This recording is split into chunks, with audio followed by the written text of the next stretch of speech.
అయితే మొత్తానికి అర్జునుని స్టోరీ, అర్జునుని చేతిలో పరాజయం పాలైన భీష్ముడు అంపశయ్యపై ఉండగా పాతాళగంగతో దాహం తీరుస్తున్న అర్జునుడు.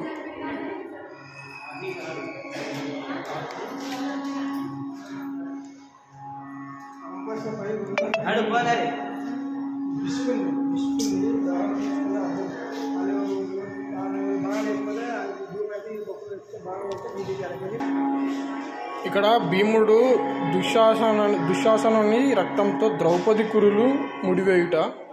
ఇక్కడ సీన్ చూడొచ్చు మనం.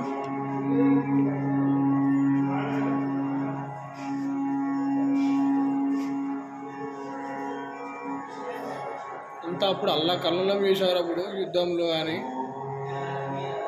పురాతన కాలం అలా ఉండేది. మరి ఒక సీన్, దుర్యోధనుని భీముడు చంపిన అనంతరం పాండవులను చంపేందుకు వెళ్ళిన ద్రోణుని పుత్రుడు అశ్వత్థామ పాండవులను భ్రమించి నిద్రిస్తున్న వారి కుమారులు ఉప పాండవులను సంహరించిండు.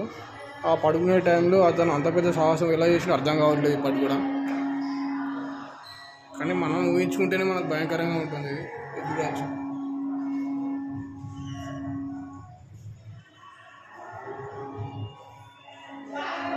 ఇక్కడ ఇంకొకటి ఏంటంటే లైఫ్ సేవింగ్ సీన్ ఇది.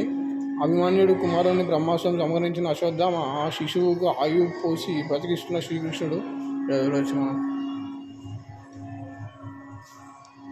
సో ఫైనల్గా వచ్చేసి ధర్మరాజు అనేది వారు గెలిచాడు. అండ్ ఇప్పుడు కింగ్ లాగా ఉన్నాడు అతను, చూడవచ్చు. ఏముంటుంది అనేది మనం వెళ్దాము.